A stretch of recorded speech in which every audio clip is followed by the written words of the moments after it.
متعال با و یاری از اهل بیت علیهم السلام شروع کنم. من میخواستم ببینم که زمان ما 5 دقیقه من 5 دقیقه شما هستش. سلام علیکم جناب فورد، شما که همون کاربر زورا هستیم، ما قبلا با شما بحث داشتیم درسته؟ حالا دیگه بحث داشتین یا نداشتین دیگه ما مناظره بله، ما رو بارها زمان با شما بحث داشتیم. جناب خادموشی شناختین؟ بله ایشون جناب زورو هست که سری قبلم بنده با ایشون بحث داشتم سر همین تایم، به این نشون که سر تایم بحث داشتن ایشون. البته موردی نداره، ولی جناب فورد این همین ثابت میکنه شما شجاعت نداری.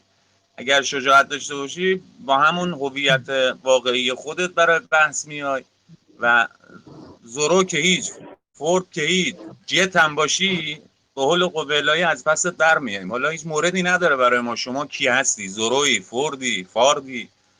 بفرمایید خانم آمدی، من نکته آمادم، جالب، مشکلی ببخشید نداره. جسارت میکنم جناب خادموشی، نکته جالب این که تمام کاربران ایشون رو شناختن. من حتی گروه تماس قبل از اینکه کسی بخواد حرف بزنه گفتم ایشون همون جناب زوروه. یکی دو تا از اساتیدم گفتن و خب هم ناراحت بودن اینکه چرا اینقدر واقعا شجاعت ندارین. شما فکر می‌کنم با اون اکانتتون تو اکثریت گروه‌ها ریموو شدین که اکانت جدید درست کردین یا حالا اسم جدید درست کردین. خیلی جالب و قابل تأمله و اینکه اینو میرسونه که شما دنبال فهمیدن نیستین. حالا اینکه جناب خادموشی لطف میکنن با شما بحث میکنن و ما این بحث هم میفرستیم تو گروه، ولی اینکه برای شما خیلی واقعا متاسفم، خیلی متاسفم. به خادموشی جسارت کردم، بفرمایید بزرگوار. نه شما صاحب اختیارید و درست هم فرمودید. دیدم یه مطلبی هم گروه تماس پیش بینی کرده بودید، ایشون همون جناب زورو هست و پیش بینیتون هم درست از آب در اومد. بله مشکلی نداره. حالا دیگه در عرصه من عرض کردم ما صادقانه، خب ایشون با همون هویتش به اصطلاح اگر دوباره درخواست بحث میداد ما ممانعتی نمی کردیم. ما همون سری هم بحث کردیم، مؤدبانه هم بحث کردیم. یادمه حتی به گروه تماس هم ایشون رو کشوندن دوستانی که دیگه از دوستان اگه یادتون باشه خیلی تلاش داشت با ایشون بحث کنه که ما گفتیم آقا اول گروه تماس، اگه خاطرتون باشه اومدن گروه تماس، همین جناب زورو یا جناب فورد هم تشریف آوردن اونجا که ما گفتیم اول ببینیم میتونن از پس بحث بر بیان اون کسی که قرار بود با آقای زورو بحث کنه. حتما خاطرتون هست. در هر صورت من در خدمت هستم. کدوم اول شروع کنیم؟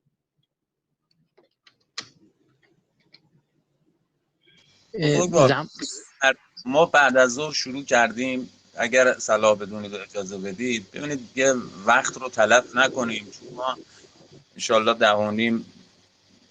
10:30 دوستان انشالله تشریف میارن. به هر حال عرض ادب محضر آقای امام سجاد علیه السلام داریم و خود حضرت علی هم خب داعیه تشیع داری، حتما توی مراسم شرکت خواهی کرد مگر اینکه تمایل نداشته باشی. پس همکاری بکنیم رس ساعت 10:30 تمام بشه و ما بحثمون شروع شده. بنده عرض کردم خدمتون، عرض کردم مثلا شما ولایت فقیه رو بذار کنار آقای زورو یا آقای فورد. اصلا فکر کن منم مثل شما تصور کن ولایت فقیه قبول ندارم که حتی تصورش هم واقعا اذیت میکنه آدمو، اما تصور کن دیگه، فرض دیگه.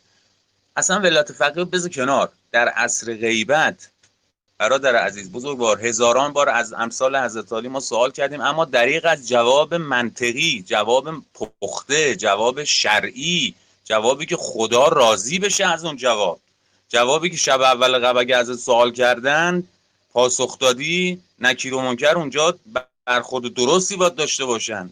اون برخورد دیگر رو که نباید انجام ندن، باید جواب منطقی داشته باشی. خب در عصر غیبت این احکام، این شریعت، این همه آیات، من بعد از ظهر حضرت علی مؤدبانه هم گفتم آقا جسارتا اگر جلوی یکی از نوامیس شما رو تو خیابون یه هتاک که مشروب خوری بگیره، که کم هم نمیبینیم تو جامعه اینجور افراد هتاک رو، طرف مست میکنه، قمه میگیره، شروع میکنه شکم چند نفرم جر میده، خب اینو باید ولش کرد به حال خودش برادر عزیز، یا نه؟ شرع اسلام برای این امثال این آقا برنامه داره، برای امثال این آقا هشدارها داره، حدود داره.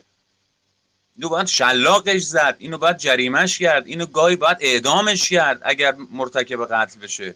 خب ما که ادله‌مون روشنه. شما که ادعا میکنی احکام باید تعطیل بشه فقط امام معصوم قادر انجام بده، شما بفرمایید ادله خودتون رو ثابت کنید. برادر عزیز بزرگوار، خب من حالا دیگه ورود به بحث کردم، مشکلی هم نیست. نمیدونم از تایمی هم 5 دقیقه‌ای که قرار بود صحبت بکنیم چه مقدار حرف زدم، ولی به همین مقدار کفایت میکنه صحبتی که کردم. من اشاراتی داشتم، حالا میشنویم صحبت‌های حضرت علی رو ببینیم. همین بحث حدود و احکام الهی چه مطالبی دارید شما؟ 5 دقیقه خانم یا مهدی هم که بزرگواری میکنن، مدیریت میکنن قطعا، و اگر جای لازم بود حتی به بنده هم تذکر بدن مسئله نیست. در خدمت. بسم الله الرحمن الرحیم. تشکر میکنم از شما. بنده موضوع بحث ما اجرای حدود احکام هستش. من اولین سوال شما رو جواب میدم که شما گفتین که جلوی ناموس منو اگه کسی بگیره و بخواد تعرض کنه، خب این داخل در مبحث دفاع میشه. اگه در خطر جانی و مالی طبق احادیث شریفه دفاع واجبه، و نیز دفاع در جایی که هنگامی که اصل بیضه اسلام خطر باشه، یعنی اینکه حاکم بخواد ما رو مسیحی یا بیدین کنه، دین ما رو از ما بگیره، اونجا هم دفاع واجبه تا زمانی که خطر دفع بشه. امیدوارم که صدا ضبط بشه و در گروه قرار داده بشه. اجرای احکام، ببینین شما میگین که لازمه این که ما بخوایم احکام رو اجرا کنیم اینه که باید حکومت در دست ما باشه. خب ببینین در عربستان حکومت پادشاهیه. خوب رو حرف من دقت کنین، در عربستان حکومت پادشاهیه، ولی قاضی مسلمان، حالا اونا عمری هستن، شیعه نیستن، قاضی مسلمان در ازای دزدی حکم به قطع دست میده، یا در ازای شراب حکم به شلاق یا تازیانیه میده. خب اینجا حکومت پادشاهیه، ولی قضاوت و اجرای حکم دست علمای مسلمونه، قضات مسلمونه. پس اینجا ما نمیتونیم بگیم که لازمه اجرای احکام و قضاوت تشکیل حکومته. یک مثال نقض دیگه هم حکومت صفویه. حکومت صفویان شیخ خور عاملی قاضی بوده، علامه مجلسی رحمت الله علیه قاضی بوده، حکم میکردن و اجرای حدود انجام میدادن، حالا یا درست یا غلط. خب اینکه اجرای حدود به دست فقیه هست، در احادیث شریفه روش حرفه، علما روش حرف دارن. برای فقیه بیشتر علما میگن که در عصر غیبت اجرای حدود به دست فقیه ثابت نیست. چرا؟ چون یا حدیث نداره یا یک دونه حدیث داره، اون حدیث هم روش چی نداره، سندش زیاد اعتبار نداره. چون حدیث نیست بیشتر علما اینو میگن. خب حالا باز به حرف علما میرسیم. صدای من میاد؟ الو؟ صدای شما هم میاد، همین که داره ضبط میشه. بفهمید. ببخشید گفتم چون خیلی سکوت بود پرسیدم. پس من گفتم در زمان صفویان حکم اجرا میشد توسط قاضی شیعه مثل شیخ خور عاملی و علامه مجلسی رحمت الله علیه، ولی پادشاهی بوده، حکومت مسلمون حکومت اسلامی نبوده. بعد من ببینین در روایات قضاوت فقط در رفع تخاصمات به علما واگذار شده، طبق مقبوله عمر ابن حنظله. امام صادق علیه السلام عالم رو حاکم قرار داد، یعنی قاضی و داور، نه پادشاه. 2 نفر در قضیه ارث یا دین یا قرض مشکل داشتن، پیش امام علیه السلام آمدن. امام علیه السلام گفت که من راوی حدیث رو بین شما قاضی یا داور قرار میدم. باید اون حرف اون قاضی، حکمی که کرد که ارث چقدر مال توه، قرض مال کی هست، کی باید پرداخت کنه، شما باید حکم اینو قبول کنین. اگه نکنین حکم ما رو رد کردین، حکم اون حکم ماست. اینجا قاضی و داور قرار داد. خب اگر لازمه قضاوت داشتن دولت می بود، پس امام علیه السلام کار لغو انجام داد دیگه، نعوذ بالله المتعال. امام صادق علیه السلام، حکومت دست امام صادق علیه السلام نبود، حکومت هم شیعه نبود، حکومت مسلمون نبود دیگه در زمان امام صادق علیه السلام. یا بنی امیه و بنی عباس ادعای اسلام داشتن، حکومتشون که اسلامی نبود. خب امام علیه السلام هم گفت بریم پیش قاضی. پیش قاضی چی؟ قاضی که راوی حدیث ماه. خب شما بفرمایید، اگر لازمه قضاوت داشتن دولت می بود، پس امام صادق علیه السلام کار لغو انجام داد دیگه، چون در اون زمان دولتی در دست شیعه نبود، دولت در دست بنی امیه و بنی عباس لعنت الله علیهم بود. مقام قضاوت به معنای تنفیذ احکام و اجرای حدود و قصاص برای علما اصلا ثابت نیست و این مسئله بین علما اختلافی است که آیا علما چنین حقی دارند یا نه. دقیقه شما تمام شد جناب فورد. چند ثانیه به من فرصت بدین. فقط یک حدیث ضعیف دارند که هم در دلالت قاصره، هم سندش ضعیفه. توی مسالک الافهام فی شرح شرایع اسلام جلد 2 هست. تموم. ببخشید وقت شما رو گرفتم.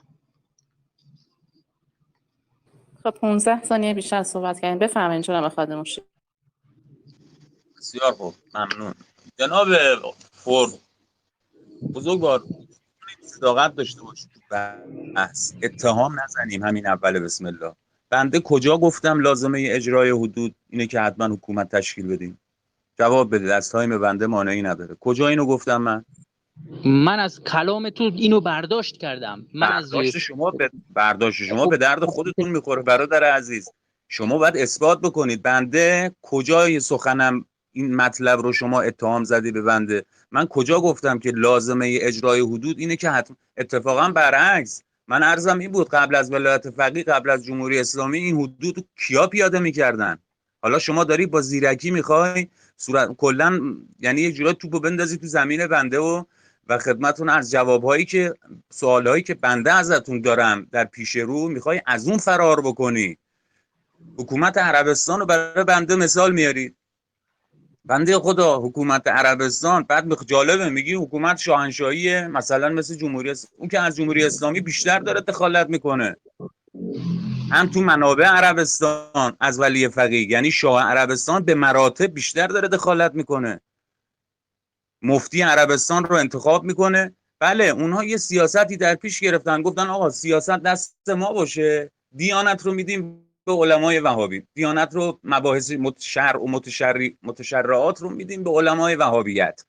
مثلا خواستن اینجوری عوام فریبی بکنن که اگر جایی مشکل چیزی پیش آمد بگن آقا خب اگر مشکل شرعی پیش آمد بگن خب ما که سپرده بودیم به علما. ببینید چه زیرکی کردن و چه خباثتی کردن اینها. اگر برعکس شد بگن خب پس مشکل از ناحیه ما نبوده. دقت می‌فرمایید. از این باب اومدن این کارو کردن عربستان و شما اصلا اون رو نمونه نیار برادر من. من از شما سوال کردم، باز هم تکرار میکنم سوالم رو. در عصر غیبت امام عصر ارواحنا الله الفدا خیلی جالبه. شما میگید که من عرض کردم شرب خمر رو چیکار میکنی؟ شما میگی خب اگر حتاکی کرد ما باید دفاع کنیم. بسیار خوب، احسن. پس دفاع رو لازم میدونی. دفاع جایی که جانت، مالت، ناموست، کشورت، وطنت در خطر باشه و بدانی اینها داره از بین میره، دفاع رو خودت تو صحبتات الحمدلله داره ضبط میشه. فرمودید که باید دفاع کرد. برادر از انقلاب اسلامی اساسش همین دفاعه. انقلاب اسلامی یعنی فقیهی به نام حضرت امام رضوان الله علیه دید که سلطنت و نظام شاهنشاهی، خصوصا این شاهان پهلوی، 2 تا شاه پهلوی که دیگه سیم آخر زده بودن در حماقت و بلاهت و نادانی و مسائلی از این دست، و بران شد که اسلام رو نجات بده. و اون خطبه سخنرانی معروفشون هم همه شنیدیم بارها که علمای قوم، علمای نجف به داد اسلام برسید، به فریاد اسلام اسلام در خطر است. اسلام در خطر است. نفرمود که مثلا منافع کشور در خطره، نفرمود که نه، کلیت اسلام رو ایشون داره فریاد میزنه که اسلام در خطره، به فریاد اسلام برسید. اسلام هم در خطره برادر، همین الانش هم اسلام در خطره. شما ببینید امریکای خبیث هر بلایی دلش میخواد داره سر مسلمان ها در همین الان فی زمان نهازاد، زمان خودمون ببینیم که افغانستان چه بازیایی داره در میاره، تو عراق چطور، تو یمن چطور، لیبی رو چه بلایی سرش آوردن، برادر عزیز سوریه رو چه کار کردن. چرا فقط باید تو ممالک اسلامی جنگ و نزاع و درگیری باشه؟ برادر عزیز این همه خلأ حاکمیت اسلامی هست. امثال حضرت علی اگر این سنگاندازی ها رو نکنید، اجازه بدید کشورهای دیگه هم، کشورهای اسلامی دیگه هم متصل بشن به این سیل خروشانی که راه افتاده، همین انقلاب اسلامی، خیزش مردمی که همون بحث بفرمایید که مردم سالاری دینی که راه افتاده، این جمع میشه رو هم و بعد اصلا خود همین کثرت جمعیت باعث میشه که آمریکا و اسرائیل تو منطقه از بین برن، نابود بشن. اما متاسفانه امثال حضرت علی این اجازه رو نمیدید و من چون وقتم نگاه کردم تایمم رو به اتمامه، برادر عزیز بزرگوار بازم خدمتتون عرض میکنم و سوال میکنم، در عصر غیبت احکام و حدود الهی تکلیفش چیه؟ دو پهلو جواب نده. شما بعد از او گفتی فقط وظیفه امام معصومه، خب این که متناقض هست با حرفتون. ما در خدمت. خسته خیرتون نباشید. بوده، یه 5 ثانیه کمتر شد. بفرمایید. خسته نباشید، دست شما درد نکنه. شما گفتی بعضور، بنده گفتم احکام حدود الهی تنها در عصر غیبت توسط معصوم علیه السلام باید اجرا بشه یا در هر زمانی. خب الان هم حرف من اینه، توسط معصوم علیه السلام یا نائب خاصش. نائب خاص منظور کیه؟ منظور محمد ابن ابی بکر که مثلا حاکم مصر بوده، یا رحمت الله علیه، یا مالک اشتر، یعنی کسی که توسط امام علیه السلام انتخاب میشه. گفتی شاه عربستان دخالت میکنه، یا به من گفتی چرا گفتی لازمه قضاوت حکومت. خب طرفداران ولایت فقیه یکی از ادلهشون اینه که میان اجرای حدود و احکام رو ملاک قرار میدن، بعد میگن چون این اجراش باید یکی اجرا کنه، بعد از این استدلال میکنن که فقیه باید ولایت داشته باشه. یکی از ادلهشون اینه، من بر اساس همون جواب دادم. خب بعد گفتین که انقلاب اسلامی اساسش دفاع و اینا. خب اون من بخوام برم رو بحث انقلاب و حکومت اسلامی، از بحثمون شاید خارج بشیم، وگرنه وقتم چون کم داریم، حالا من اون نمیدونم بخوام بریم تو اون بحث خیلی طولانی میشه. بعد من نظر آقای میرزای قمی در جامع الشتات رو میگم، صفحه 396 که میگه و حقیر در جواز اجرای حدود در زمان غیبت توقف و تأمل دارم. ببینین ایشون نظرش اینه که میگه که من قبول ندارم دیگه، این لفظ این جملهش اینه، میگه و حقیر در جواز اجرای حدود در زمان غیبت توقف و تأمل دارم. بعد محقق هلی رحمت الله علیه، داعی علامه هلی، در کتاب المختصر النافع فی فقه الامامیه، چاپ قم الدراسات الاسلامیه فی مؤسسه البعله، صفحه 116، چی میگه؟ حدود را اجرا نمی کند مگر امام علیه السلام یا کسی که امام علیه السلام او را نصب کرده برای این کار و گفته شده. ببین وقتی یک عالم میگه گفته شده، یعنی من قبول ندارم، دیگران گفتن و گفته شده. عالم به احکام و حدود میتواند بر زن و فرزندانش حدود را جاری کند و همچنین گفته شده، بازم یعنی من قبول ندارم دیگه، که فقها در زمان غیبت وقتی احساس امنیت کنند که پادشاه به او کاری ندارد، مثلا در قریه دورافتاده زندگی میکند که پادشاه به او کاری ندارد و همه مردم قبولش دارند، در اینجا میتواند حدود را اجرا کند و مردم هم باید به این فقیه کمک کنند. خب اینجا محقق هلی چی گفت؟ گفتش که دقت کنین، اول گفت حدود رو فقط امام علیه السلام یا نائب خاصش، یعنی کسی که امام علیه السلام او رو نصب کرد میتونه اجرا کنه.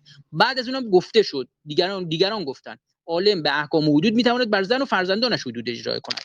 خب دیگه بیشترشو که نگفت، بیشترشو گفت بعد دوباره گفته شده که فقها در زمان غیبت وقتی احساس کنند که پادشاه به او کار ندارد، در یک قضیه مثلا در یک قریه دور افتاده که همه مردم قبولش دارن، پادشاه بهش کاری نداره، احساس امنیت داره، پادشاه دیگه این سینجین نمیکنه، اونجا میتونه حضور رو اجرا کند و مردم هم باید به این فقیه کمک کنند. البته زن و فرزندانش گفت ببینین برای مملوک حدیث هست، برای فرزندم شاید باشه، البته روی سندش مشکله، ولی زن و فرزند که حدیث نداریم، قوموکش حدیث نداریم.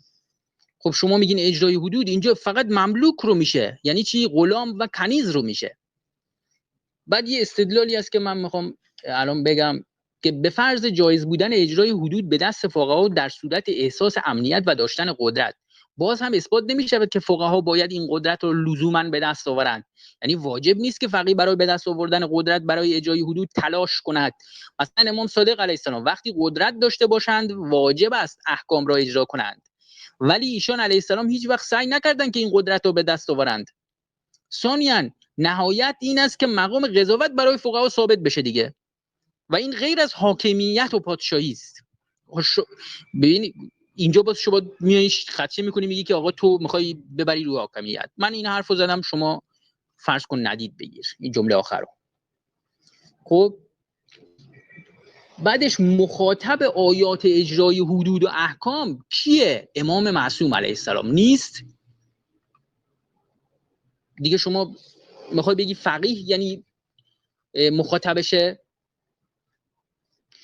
بعد من کلام ابن ادریس هلی رحمت الله علیه در کتاب سرائر یا از سرائر جلد 2، من وقتم تموم شده دیگه انشالله. آقای زورو خودت هم تایمتو داشته باش برادر من.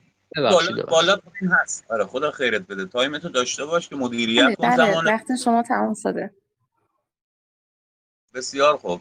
من از آخر عرض کنم. شما میگید که صحبت آخر جناب زورو یا فورد این بود که اگر قدرت باشد واجبه که قضاوت کنن. خب بنده خدا قدرت چیه؟ همین حکومته.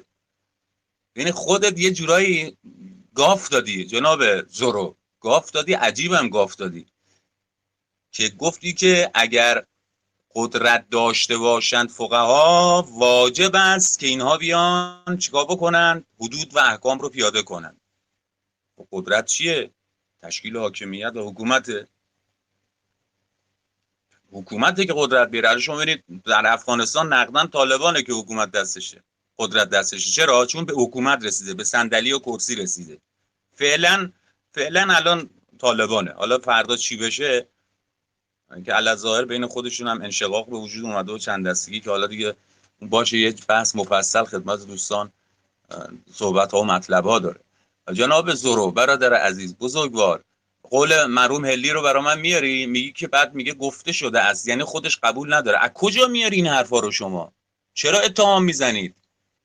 عالم کارش اینه که اقوال مختلف رو میاره بیان میکنه. شما بیارید که مرحوم هلی گفته باشه اینایی که گفتن اینا رو من هلی قبول ندارم اینا رو و فقط امام معصومه که میتونه حدود رو. خودتون تو صحبتاتون دارید میگید.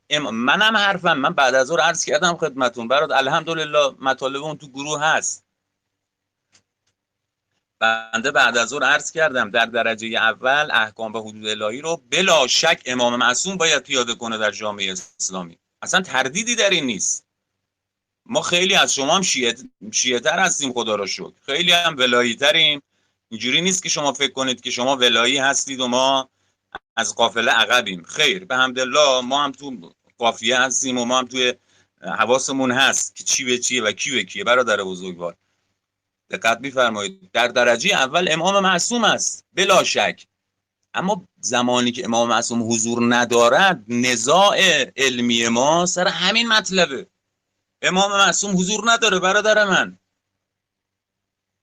طرف شرب خمر کرده، تجاوز کرده، احیانا این وسط قتلی هم مرتکب شده. خب نمیشه که اینو ولش کرد که همینجوری هر کاری دلش میخواد تو جامعه انجام بده، که نمیشه. که شما تو بخش اول صحبتات گفتی که من اونجا لازم دفاع بکنم. بسیار خوب، احسن که من ارتباطش شدم به اینکه انقلاب اسلامی هم همون دفاع و از همون منظر وارد شدم. خب برادر عزیز شاید عده‌ای توان دفاع نداشته باشن و واقعیت هم همینه، طرف مقابل قلدره، نمیتونه دفاع بکنه، این باید چیکار بکنه؟ تکلیف این چیه؟ آیا حق این باید پایمال بشه؟ کجای قرآن داریم که مؤمنین مسلمونا اگر حقی دیدی داره پایمال میشه بشینید همینجوری صم بکم فهم لا یعقلون، بشینید نگاه کنید هیچ عکس العملی نشون ندید؟ برعکس قرآن مجید به شدت داره موضع میگیره نسبت به همچین تفکری، تفکر امثال حضرت علی. اسلام دین حرکت، دین پویایی، دین هوش، دین تعقل. با فساد باید برخورد کرد، با ظلم، با گناه، با معصیت باید برخورد کرد. هر کس به اندازه توان خودش.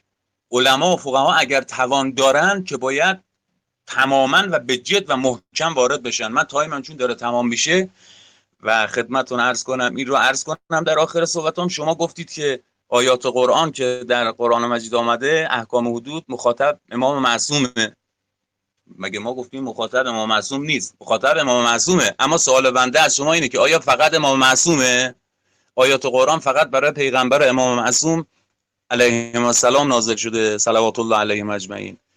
طبعا این نیست که. طبقه بندی شده است برادر من، طبقه بندی شده است. در درجه اول نبی مکرم اسلام، امامان معصوم، بعد همینجور میاد پایین فقها، شاگردان، اصحاب این بزرگواران و همینطور میاد پایین تا به من و شما برسه. در خدمت.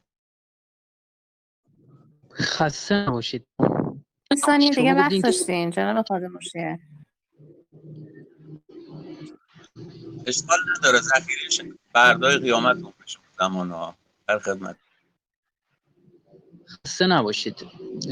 به من شما فرمودین که شما فرمودین که من گفتم قدرت باشه واجب است و حدود را اجرا کنند. این حرف عالمو گفتم.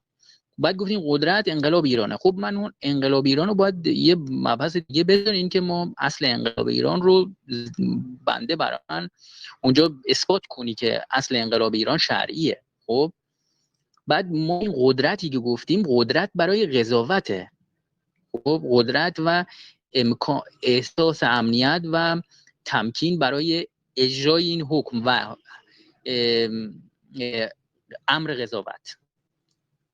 بعد گفتین ببینین در زمان امیرالمومنین علیه السلام و اهل بیت علیهم السلام حدود احکام اجرا میشدن؟ شما اینو به من جواب بده. در زمانی که متوکل لعنت الله علیه کم بود، در زمانی که منصور دوانیقی که یک در جهنم به نامشه شیعیان رو لای جرز دیوار قرار میداد، متوکل لعنت الله علیه که قبر حضرت سیدالشهدا علیه السلام رو 17 بار تخریب کرد، یا عمر و ابوبکر که بدترین افراد خلقت هستن، آیا امیرالمومنین علیه السلام حکم اجرا میکرد؟ اگه بگی که در مسئله سنگسار زن بیگناه که 6 ماهه زایده بود، عمر و عثمان در هر کدوم در زمان خودشون حداقل یک بار چنین حکمی کردن که زن که 6 ماه زایده بود که سنگسار بشه، امیرالمومنین علیه السلام دخالت کرد به خاطر کمک به بیگناه بود، نه اینکه به عمر یا عثمان لعنت الله علیه مثلا بخواد مشورت بده یا چیز دیگه، فقط به خاطر کمک به بیگناه بود. احکام تعطیل بود، امیرالمومنین علیه السلام حکم اجرا میکرد یا مثلا امام صادق علیه السلام حکم اجرا میکرد. بعد گفتیم که شارب خمر رو چی کار کنیم؟ خب ببین شما با نص داشته باشید دیگه، شما با تابع ثقلین باشین. ادعای شیعگی دارین وقتی در احادیث اومده که شما اجرای حدود رو باید شما ثابت کنین دیگه، از احادیث ثابت نمیشه. ما در امر به معروف و نهی از منکر فوقش بتونیم شیشه شراب رو از دست شرابخوار بکشیم دیگه، میتونیم زیر گوشش بزنیم دیگه. اینجا به ما یعنی شما میتونی از روی احادیث ثابت کنی که میتونم زیر گوش شرابخوار بزنم؟ اگه مملوک باشه آره شما میتونی تازیانه بزنی طبق احادیث، ولی فرزند خودت رو میتونی، زن خودت رو میتونی؟ علما که چنین چیزی رو نگفتن. بعد گفتی که در زمان تجاوز به ناموس دفاع، خب مثلا تو بیابون گفتی دیگه زن منو یکی یا ناموس منو میخواد تجاوز کنه، خدا پیش نیاره، خب باید دفاع کنم دیگه. شما میگی یعنی برای این کار باید حکومت تشکیل بدم؟ خب باز من میارم رو حکومت، شما میگی که آقا شما چرا آوردی رو حکومت؟ باید با فساد و ظلم و گناه برخورد کرد. خب در زمان اهل بیت علیهم السلام این همی که این همه بدعتی که عمر داشت انجام میداد، عمر که آمد در داخل خونه حضرت امیرالمومنین علیه السلام همسرش رو زد، آیا امیرالمومنین علیه السلام حکومت تشکیل داد، قیام کرد؟ درسته عمر رو بلند کرد لعنت الله علیه رو بر دینیش کوبید، از کمر بلند کرد بر زمین زد و نکشت چون مأمور به صبر بود. خب ائمه علیهم السلام دیگه برای امام صادق علیه السلام کی نماینده ابو مسلم نیومد نامه نیورد که آقا بیا شما حکومت رو در دست بگیر؟ امام علیه السلام گفت دور شو بیرون شو. خب اینجا قدرت رو امام علیه السلام چرا اینجا نامه رو قبول نکرد؟ بعد گفتی که آیات فقط مخاطب معصومین علیه السلام نیستن، دیگران هم مخاطبشون هستن. منظورم این که مخاطب از لحاظ اینی که عمل به اون آیه، یعنی اینکه احکام رو اجرا کنه منظورم بود. ابن ادریس هلی رحمت الله علیه در کتاب السرایر مؤسسه نشر اسلامی التابعه لجماعت المدرسین به قم المشرفه صفحه 24 یه اقامه حدود جایز نیست مگر برای سلطان زمان که از جانب خداوند متعال نصب شده، یعنی امام عجل الله تعالی فرجه الشریف. منظور اینه دیگه، یا کسی که امام علیه السلام او رو مخصوصا برای اقامه حدود نصب نموده و بر غیر از این دو نفر جایز نیست. و در عصری که ائمه علیهم السلام قدرت ندارند و ظالمین حاکمند، جایز است که انسان، بذارید من این جمله رو تموم کنم، جایز است که انسان بر اولادش و غلامانش و قوم و خویشش حد را جاری کند و اون هم زمانی که از پادشاه ظالم وقت ترسی ندارد. و ادامهش رو ان شاءالله دفعه بعد. آقای زورو برادر عزیز، چرا پراکنده گویی میکنی؟ دوستان قضاوت کنن از کجا میپره کجا. یه دفعه نمیدونم میاد از قول یه عالمو میگه، یهو میپره زمان نمیدونم امام صادق علیه السلام، یهو میگه امیرالمومنین خرخره عمر رو گرفت، گلوی عمر رو گرفت. برادر من ثبات داشته باش تو بحث کردنت. پراکنده گویی هنر نیست که.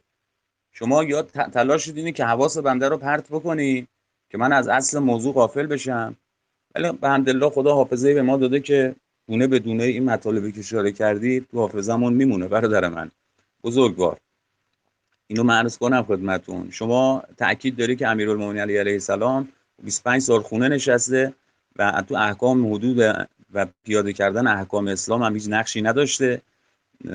بعد از اون طرف میای پوز میدی میگی که عمر بیش از 70 مرتبه گفت لولا علی لهلک عمر. همین امثال شما هم میگید، بنده هم میگم، اونطور نوع گفتن بنده با شما فرق میکنه. آیا گفت یا نگفت عمر؟ آیا عمر بیش از 70 مرتبه گفت لولا علی لهلک عمر، که اگر علی نمی بود عمر هلاک میشد؟ اگه بگی نگفت که خب دروغ گفتی، چون منابع آوردن و ثابت شده که عمر ابن خطاب بیش از 70 مرتبه این عبارت رو به کار برده که اگه علی نبود عمر هلاک میشد. خب سوال بنده از شما اینه، کمی تعقل کنید. علی علیه السلام 25 سال تو خونه نشسته، هیچ از جاش هم تکون نخورده، وجود اقدس امیرالمومنین علی علیه السلام. بعد عمر روانی بوده که دم به دقیقه بگه اگه علی نبود عمر هلاک میشد. این پیداست امیرالمومنین نقش داشته در پیاده کردن شرع و احکام دین مبین اسلام. بله حق حضرت رو غصب کردن، لعنت الله علیهم اجمعین، لعنت خدا بر غاصبین. شما میگی که امیرالمومنین چرا چیز نکرد؟ درسته گلوی عمرم گرفت، اما چرا حکومت تشکیل نداد؟ پاسخش روشنه، چون عده و عده نداشت حضرت. شما هنوز اینو نمیدونی؟ اگر بچه بسیجایی مثل اول انقلابی ها، مردم انقلابی که اول انقلاب کردن، دفاع مقدس اون حماسه رو خلق کردن، دفاع از حرم اون همچنین، و هم فی زمان ناهضا مشکلات اقتصادی مردم این چنین دارن مقاومت میکنن. اگر یه همچین مردمی زمان امیرالمومنین علی علیه السلام حضور می‌داشتن، قطعاً و بلا شک امیرالمومنین علی علیه السلام اونها رو سر جاشون میشوند، قطعاً حکومت رو تشکیل میداد حضرت. چرا باید صبر بکنه؟ چون عده و عده نداره. همین خودش ثابت میکند که اگر عده و عده باشد، خدای متعال رضای بر این دارد که احکام اسلام پیاده بشه. اصلا من سوالم از شما اینه، چه اشکالی داره که احکام اسلامی درست و کامل اجرا بشه؟ اگر امام معصوم حضور داشت، قطعا مجری باید امام معصوم باشه. اما اگر امام معصوم نبود، شما دلیل بیار که روی چه مبنایی میگی که خدا راضی نیست، نباید حکومت تشکیل داد، نباید احکام شر رو و حدود رو پیاده کرد؟ میگی من فقط تو امر معروف میتونم شیشه شراب از طرف بگیرم و زیر گوشش هم نمیتونم بزنم.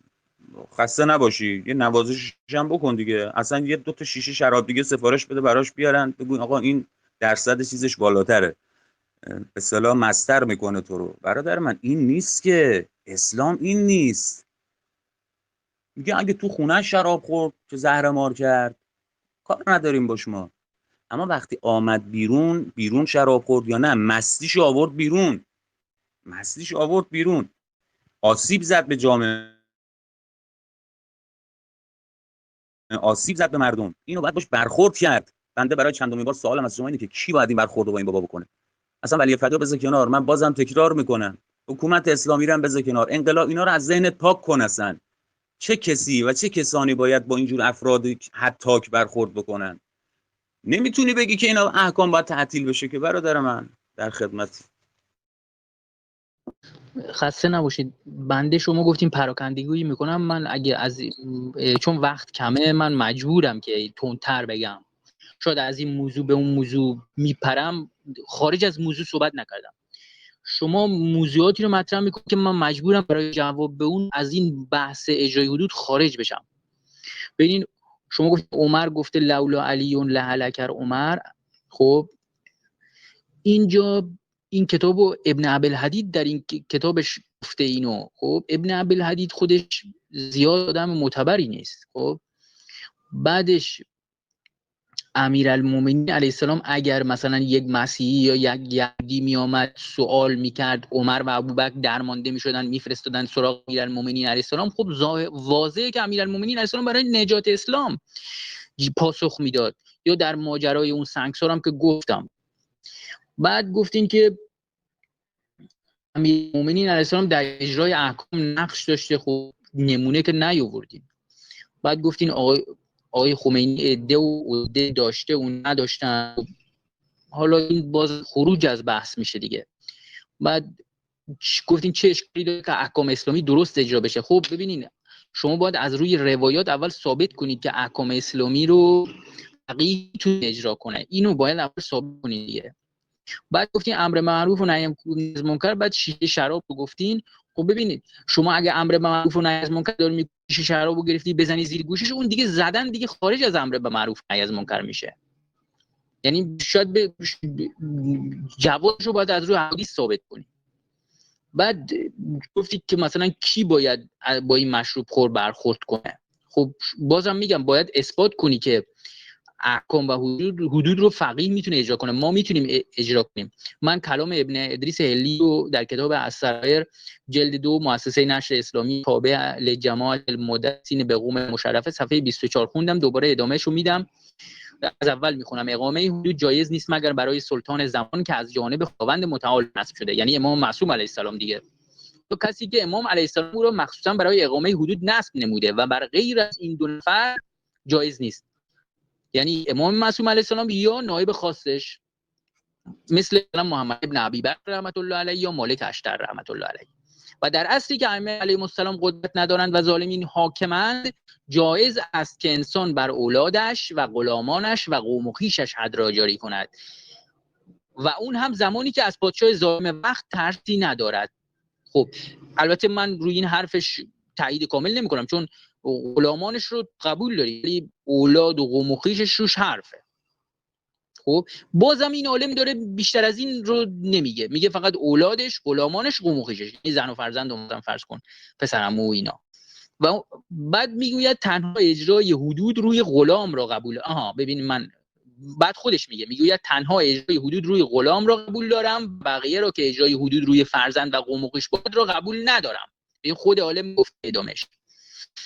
اون حرفی بوده که دیگران میگفتن. بعد میگوید اجرای حدود روی عبد و مملوک روایت دارد و بقیه روایت ندارد. البته ممکنه این حرف ادامش از خودمه، البته ممکن است درباره ولد یعنی فرزند روایت باشه، ولی ابن ادریس هلی سندش رو قبول نداشته باشه. این مسئله اجماعی است که اقامه حدود فقط و فقط ائمه اطهار علیهم السلام است و احکام حدود و قصاص مخاطبش فقط ائمه اطهار علیهم السلام است و نیز کسانی که ائمه اطهار علیهم السلام آنها را نقد کردند برای این کار بودن محمد ابن ابی بکر رحمت الله علیه و مالک اشتر رحمت الله علیه. این عالم اینو حرف میزنه. جامع الشتات خوندم. بعد حالا نظر علامه شیخ مفید درباره اقامه در عصر غیبت، کتاب المقنعه صفحه 810، کتاب الامر بالمعروف و نهی از منکر. خب عربیش میخونم فقط وقتتون تموم شد. 22 14 دقیقه است. 14 دقیقه است. هنوز 15 نشد. 14 دقیقه. قبول دارین؟ ثانیه شما گذاشتم بزرگوار. باش. جناب زورو اینو یه لحظه به من جواب بدید. شما الان حرف اینه احکام حدود رو روی بچه‌ها و غلامان طرفیتونه فقط اجرا کنه. حدیثش فقط روی غلام و کنیز و اینا هستش، روی ولد و فرزندم حدیثش فکر کنم وجود داره ولی روی سندش مشکله. بسیار خوب. همین فرزندان و غلام از کجا اینو شما آوردید؟ از کجا اینا آوردن اینو؟ حدیثش هست دیگه. نظر عالم رو بهت گفتم دیگه. حدیثش هست. من الان حدیثش دم دست بتونم برایشون بدم.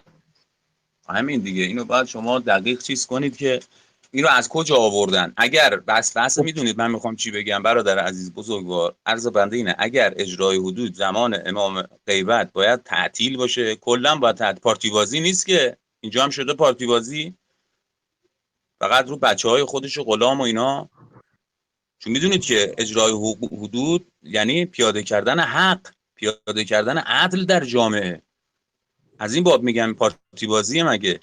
چون میخوایم بشر به سعادت برسه. اگر حد جاری میکنیم فلسفه پیاده کردن حدود و احکام در اسلام اینه دیگه که جامعه به سعادت برسه. دقت میفرمایید چرا پارتی بازی شده اینجا؟ جواب بدم؟ بدید. آره تایم بنده است. اب نداره جواب بدید.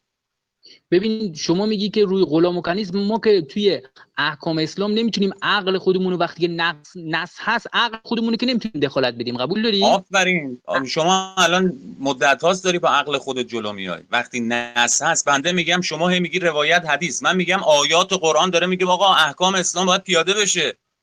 شما چرا از قرآن حرفی نمیزنی برادر من؟ کدوم آیه گفته؟ چرا اصلا تو صحبتات من از قرآن چیزی نمیبینم؟ چرا من از آیات قرآن آوردم اینجا، حالا امروز شد نیاوردم ولی جای دیگه میام آیات قرآن رو با اعوذ اهل بیت علیهم السلام. به قول بنده خدا مگه داریم؟ مگه میشه؟ اصلا من از قرآن نمیبینم شما حرفی بزنی بعد دم از ثقله اینم میزنی. ببین برادر بزرگوار آیات عزیز قرآن برادر آقا من سوالم اینه قرآن اولویت داره برای حدیث یا نه؟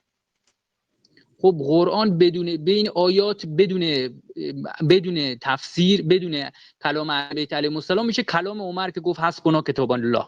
قبول داری اونو؟ بله قرآن نیاز به مبین داره، در این تردیدی نیست که. عرض بنده اینه ابتدا به ساکن آیات قرآن مجید نص صریح‌تر نسبت به روایات هستن یا نیستن؟ ببینین آیات بدون یعنی ما یه آیه داریم. ببینید ما یه آیه داریم بعد یه حدیث داریم. الان عمل به کدومش واجب تره؟ ببین آیات به صریح و دلاله داریم. خب بیشتر آیات گنگن. قبول داری؟ آیات که قرآن کریم کتاب کنایی بسیار قویه. یعنی کلمه شمس در اون به معنای خورشید هست در ظاهر ولی در بطنش چون قرآن 70 تا بطن داره. خب اما قطعی الصدوره، در تردیدی نیست. برعکس روایت که قطعی الصدور نیست. چون این روایت معلوم نیست امام معصوم گفته باشه یا نه. واقعا ظنی الصدوره. من میگم چی قاعده است برادر من. قرآن قطعی الصدوره و ظنی الدلاله. روایت ظنی الصدور و قطعی الدلاله. عکس اینه. خب ببینید خب شما اینو میگی زن یعنی قرآن با قطعی الصدور بودنش آیه زورو. من یه توضیح بدم اینجا. این که میگه قطعی الصدور و ظنی الدلاله است دوستان یعنی اینکه قطعاً از ناحیه خدای متعال صادر شده. اما ظنی و دلالش به خاطر همین نکته هم که جناب زورو اشاره کرد بعضی آیات شاید به نظر شاید گنگ بیاد از اون باب میگه ظنی و دلاله. روایات برعکسه. روایات ظنی و صدوره اما قطعی و دلاله است. ظنی و صدور از این باب که احتمال دارد از امام معصوم باشد، احتمال هم دارد از امام معصوم یا از پیغمبر مکرم اسلام نباشه این روایت. این دیگه میره تو بحث علم رجال و درایه و اینها که علما و فقها نقششون اینجا ایفا میکنند و مشخص میشه و متبلور میشه نقش علما، که اونها که میان به ما میگن این حدیث آیا معتبر است یا معتبر نیست، صحیح است، ضعیف است، تو چه رده‌ای از اصطلاح چیز قرار داره تو بحث احادیث. خب برادر عزیز و بزرگوار، جناب زورو همچنان جواب بنده رو ندادید، اون جوابی که باید، و چون ما زمان و تایم این مناظرمون هم داره به اتمام میرسه آرام آرام، دوستان به هر حال خودشون قضاوت میکنن. من از شما چند مرتبه سوال کردم که شما این که میگید روی بچه خودش، رو غلام خودش چیز بکند، احکام رو میتونه فقط اجرا بکنه، نهایتاً عرضم اینه که اینو از کجا میارن؟ از کجا؟ بالاخره یا باید تعطیل بشه کلا، یا اگه قرار انجام بشه برای به همه انجام بشه. برادر عزیز خیلی چیز پیچیده ای نیست واقعا. خودت هم میدونی اسلام دین تبعیض نیست، اسلام اومد تبعیض رو از بین ببره. چطور میشه احکام و حدود رو من بچه‌م مشروب بخوره حد روش جاری کنم، ولی بچه همسایه مشروب میخوره میاد شیشه منم میزنه میشکنه، حتاکی هم میکنه، ماشینم هم داغون میکنه، به اون نمیتونم تعرض بکنم؟ خب اینم نمیشه که هر کدوم از ما جداگانه بریم حد جاری کنیم، جداگانه بریم احکامو پیاده کنیم. قطعاً باید یک افرادی باشند که تخصص لازم در این امر رو دارن، مبادا در حق کسی اجحافی بشه. و من سوالم از شما اینه جناب آقای زورو، ما داریم معروف میگه اگر در ماه مبارک رمضان کسی شرب خمر بکند این تازیانش بیشتره. چرا تازیانش بیشتره؟ یک به خاطر اینکه شرب خمر کرده، یکی هم به خاطر اینکه حد که حرمت ماه مبارک رمضان کرده. شما بیارید ببینم کجا این اومده که اگه عصر غیبتی اتفاق افتاد اشکال نداره. کلی داره بیان میکنه که اگر کسی شرب خمر مرتکب بشه در شهر رمضان، ماه مبارک رمضان، این حدش بیشتر میشه. مثلا اگر 60-70 تا تازیانه بناس بهش بزنن، اگه اشتباه نکنم میشه 100 تا تازیانه، مثلا 20 تا 30 تا اضافه میشه. این اضافهش به خاطر حد که حرمت ماه مبارک رمضانه. خب شما میگی تعطیل، یعنی عصر غیبت ما رمضان راحت بطری شراب تو دستش طرف بگیره و شرابشو بخوره، مست لایعقل، حرمت ماه مبارک رمضان هم بشکنه. چرا؟ چون ما آقا اجازه نداریم برخورد بکنیم، فعلا در عصر غیبتیم، هیچ صداش هم در نیارید، اجازه بدید انشاءالله تعالی وقتی ما ظهور تموم امام شد از سربان و له الفدا. بله بفرمایید. ما این دفعه یه مقدار زمان از دستمون در رفت، تازه شما هم اومدید توی صحبت‌های من، البته من خودم اجازه خب بدم جناب خادم مشیر، شما چند ثانیه کوتاه کنید، هم به قول شما ایشون هم بودن. جناب بله حالا فورد مشکلی نیست. پیام آخرتون رو بفرمایید، چون ما داریم تایمش رو تمام میکنیم. حالا اینکه جناب عبدالرحمن هم یه پیامی داشتن، جناب پلارک، حالا بعد از اینکه ایشون صحبت کردن و جناب خادم مشیر صحبت کردن خدمت شما هم هست. بفرمایید جناب فورد. خسته نباشید. وقت آخر فکر میکنم با من باشه، چون وقت اول با آقای خادموشیه بود. ببینید جناب، اصلا این حرف رو نزنیم. ما نتیجه گیری میخوایم بکنیم، اینجا مسابقه نیست که اون بیشتر گفت این کمتر گفت. اینا رو من تایم گرفتم، تازه شما بیشتر صحبت کردین، جناب خادموشی کمتر صحبت کرد. ایرادی نداره، در نهایت هدف ما اینه که نتیجه بحث بگیریم. اینو نگین که تایم آخر با من باشین، حرفای بچگونه رو بزنیم کنار. ببخشید ایشون ما 5 دقیقه قرارمون بوده دیگه، شما الان 5 دقیقه تا حرف بزن. اگر تا 10:30 که قرارمون بوده تایمی بود، بنده به همون مقدار صحبت میکنم و خاتمه میدم. بفرمایید زورو جان. خسته نباشید. گفتین که شراب در ماه رمضان هر کس دست بگیره و بخوره. خب امر به معروف و نهی از منکر داریم، نه اینکه مثلا هیچ کاری نباید بکنیم. بعد اجرای حدود روی غلام و کنیز گفتی پارتی بازی است یا نیست. ببینین احکام غلام و کنیز همه چیزش فرق میکنه. مثلا دیهش، قصاصش همش نصفه است. مثلا دیه مثلا دزدی کنه یه غلام، من 100% نمیگم، ولی مثلا یه آدم عادی دزدی کنه با یه غلام دیهش نصفه است، مثلا قصاصش نصفه است. احکامش کلا فرق میکنه. اینجا هم که مثلا بر روی غلام میتونه حد رو جاری کنه، اینجا بالاخره من نمیخوام عقل خودم رو وسط بیارم اونجایی که نس هست. ببینین شما 2 رکعت نماز صبح میخونی، اینجا هیچ عقل نمیتونه مانور کنه. چرا؟ چون نص داریم، یعنی حکم شرع اینو میگه که نماز صبح 2 رکعته. دیگه هیچ عقلی نمیاد بیاد وسط بگه آقا چرا 2 رکعته پس اشتباه 3 رکعتش کنیم. نه، عقل باید تابع وحی باشه. من کتاب نظر شیخ مفید رحمت الله علیه رو در کتاب المقنعه صفحه 810، کتاب الامر بالمعروف و نهی از منکر رو میخونم، عربیشو نمیخونم. اقامه حدود به عهده سلطان اسلام است که از جانب پروردگار عالم نصب شده و آنها اهل بیت علیهم السلام هستند و در مرحله بعد کسانی که آنها ائمه اطهار علیهم السلام امیر و حاکم نصب کردند، یعنی نایب خاص مثل محمد ابن ابی بکر رحمت الله علیه که امیرالمومنین علیه السلام او را به حاکم مصر تعیین کرد و احکام را طبق فرمان ایشان علیه السلام اجرا می‌کند و اگر چیزی را ندانست فوراً از امیرالمومنین علیه السلام می‌پرسد. بعد و ائمه علیهم السلام اقامه حدود را به فقهای شیعه سپردند در عصر غیبت اگر امکان اجرای حدود باشه. خب اینجا رو ببینین، اینجا رو آقای شیخ مفید گفته ولی روایت صریح نداره، استنباط غیر مستقیم ایشون از بعضی روایاته که خیلی از علما با ایشون در این مسئله مخالفن. خب بعد ادامه میده هر کسی که قدرت بر اجرای حدود بر فرزندش و مملوکش دارد و از سلطان وقت نمیترسد و به او ضرر نمیرسد، مثلا در قریه دور افتاده زندگی میکنه، مثل قطع دست مملوک به خاطر دزدی یا شلاق به خاطر شرابخوری، در صورتی که احکام رو کاملا بداند. وقتی که از ظالمین مثلا پادشاه ترسید که به او به خاطر مکانش اعتراض کنه، مثلا پادشاه بگه که من پادشاهم در اینجا قاضی دارم، تو چرا شلاق زدیش، و شما رو اذیت کند، یا اینکه بترسد که ضرر جانی یا دینی به او برسد، بر دینش ضرر برسه، به جانش ضرر برسه، اجرای حدود بر او واجب نیست.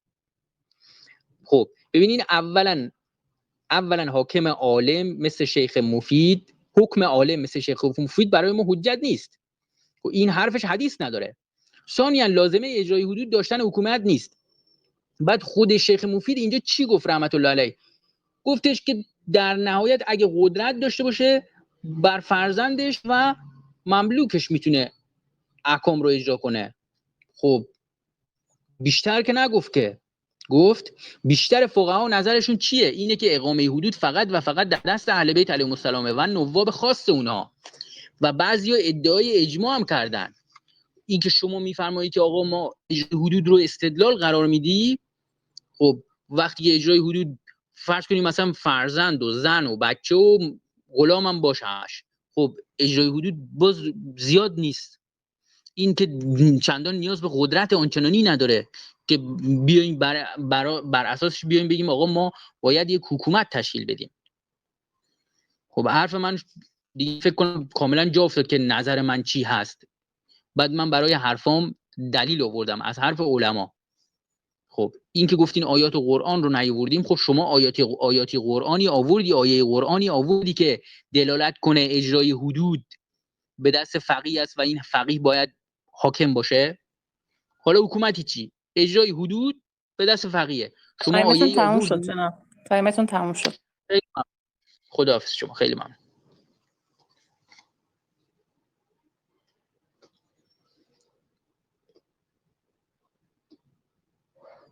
جناب خادم الشیر بفرمایید. بسیار خوب، حالا ما هم تایم 2 دقیقه ظاهرا زمان مونده. ببینید، آرازم محضرتون که در قرآن مجید راجع به علمای یهود آیاتی که نازل شده و مطالبی که خدای متعال بیان کردن که اگر این گونه رفتار میکردن اینطور میشد. عده‌ای از علمای یهود و به اصطلاح یهود رو تمجید میکنه آیه قرآن، عده‌ایشون رو ملامت میکنه. اگه اشتباه نکنم آیه معروف مثلهم که مثل حمار، که برخیشون مانند الاغ هستن و خدمتتون عرض کنم. اینم راجع به برخی از علمایی هست که نقطه مقابل شهر قرار گرفتن، نقطه مقابل خدای متعال قرار گرفتن. و خدمتتون عرض کنم نقش علما رو در قرآن مجید بریم به دقت آیات رو بخونیم متوجه میشیم. بحث تفقه در دین، یتفقهوا فی الدین، آیه صراحت داره که باید رفت و در دین تفقه کرد. خب این تفقه در دین برای چیه؟ نتیجه ثمرش چیه؟ آیا فردیه؟ همه میدونیم اسلام دین لا رهبانیت فی الاسلام، اسلام دین فردی نیست. اسلام راهب و راهبیت مال مسیحیت و نصرانیته. اسلام اومد که بساط این مسائل رو جمع کنه، انفرادی نیست. بس اسلام تفقه برای اینه که من یاد بگیرم و مردم رو هوشیار بکنم، احکام الهی رو پیاده کنم در جامعه. بعد ایشون به من میگه شما آیه‌ای داری تو قرآن که ثابت کنه علما؟ بله برادر عزیز، همه آیاتی که راجع به علما اومده در قرآن مجید شما با دقت بخون. نقش علما، من دیگه حالا وقت نیست که بخوام آیاتو سری بیارم دونه به دونه خدمتتون اینجا اشاره دارم میکنم. نقش علما، موضع‌گیری خدای متعال نسبت به علمای سو، علمای بد که عرض کردم مثال الاغ رو زده برای برخیشون. و این به اصطلاح جدا کردن طیف علمای خوب از علمای بد به وضوح در قرآن مجید دیده میشه. و بحث تفقه در دین. و نکته آخر عرضم و خاتمه بدم عرائضم رو خدمت دوستان عزیز و بزرگوار. ایشون میگن که شما دلیل دلیل دلیل دلیل. خب برادر عزیز، امام عصر ارواحنا له الفدا عارضم محضرتون که میفرماد بر این که در اسحاق ابن یعقوب بعد از هر مسائلی از حضرت سوال کرد، جواب را طلب کرد. امام در توقیعی که در ذیل آن نامه به وسیله نائب دوم خود محمد ابن عثمان میفرستد، از جمله مسائلی که در آن اشاره کرده همینه دیگه. اما حوادث الواقعه فرجوا الی فیها الی روات حدیثنا فانهم حجتی علیکم. در حوادثی که پیش میاد به راویان حدیث ما مراجعه کنید، زیرا آنان حجت من بر شمایند. دیگه حضرت چطور باید بیان بکنه؟ اما الحوادث الواقعه، این حوادث واقعه چیه؟ شامل خیلی مطالب میشه، احکام میشه، پیاده کردن حدود میشه، احکام اسلامی میشه، تشکیل جمهوری اسلامی، حکومت اسلامی، زمانی که فقیه و فقها قدرت داشته باشن. اما الحوادث الواقعه، در حوادث رجوع بکنید به روات احادیث ما که همون علما هستن، همه میدونیم فقهای دین هستن. امثال مرحوم آیت الله ما خویی و اینها راوی حدیثن، علما هستن. قطعا من و امثال بنده منظورش نیست. البته منم میتونم باشم جز علما و تلاش کنم، زحمت بکشم، برسم به اون مرحله. بیشتر از این ظلم میشه برادر عزیزمون، چون قرارمون بر این بوده. من عذرخواهی میکنم 1-2 دقیقه یه دقیقه اگر بیشتر صحبت کردم. السلام علیکم و رحمت الله. خدا قوت، استفاده کردیم. بفهمین جناب مهدی. نه حرفی نیست، استاد عزیزمون مطالب رو گفتند و استفاده کردیم.